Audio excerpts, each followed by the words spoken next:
আসসালামু আলাইকুম, সবাই কেমন আছেন? আশা করি আল্লাহর মতে সবাই ভালো আছেন। আজকে আপনাদের সাথে শেয়ার করব ছোট বড় সকলের পছন্দের মুড়ি মাখা এবং মুচমুচে পেঁয়াজু। তো পেঁয়াজুগুলো ভাজার জন্য যা যা উপকরণ লাগে সেগুলো আগে থেকে আমার প্রসেসিং করা ছিল।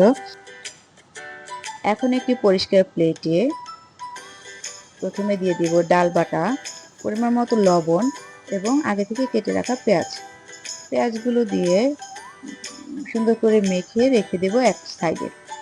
তারপর চুলায় একটি কড়াই বসিয়ে কড়াইটি গরম হলে তাতে দিয়ে দিব একটু বেশি পরিমাণে তেল, কারণ যেহেতু এটি মুচমুচে পেঁয়াজু ভাজবো তার জন্য পেঁয়াজগুলো ভাজতে হবে ডুবো তেলে।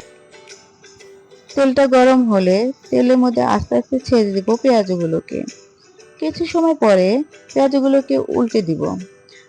এভাবে নেড়ে চেড়ে যখন পেঁয়াজগুলো বাদামি রং হয়ে আসবে তখন একটি প্লেটে উঠে রাখবো।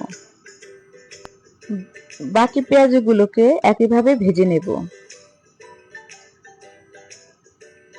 এখন মুড়ি মাখানোর পালা।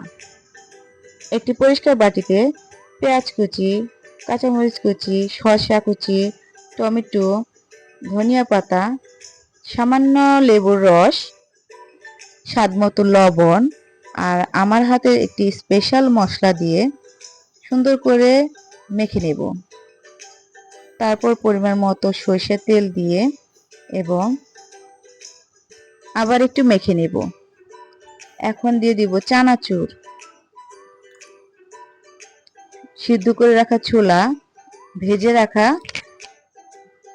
কয়েকটি পেঁয়াজ ভেঙে দিয়ে মতো মুড়ি দিয়ে নেড়ে চেড়ে বানিয়ে নিলাম মুখরোচক সুস্বাদু মুড়ি মাখা। এভাবে মুড়ি মাখলে আমার পরিবারের ছোট বড় সকলেই খুব পছন্দ করে, সবাই খুব তৃপ্তি করে খায়।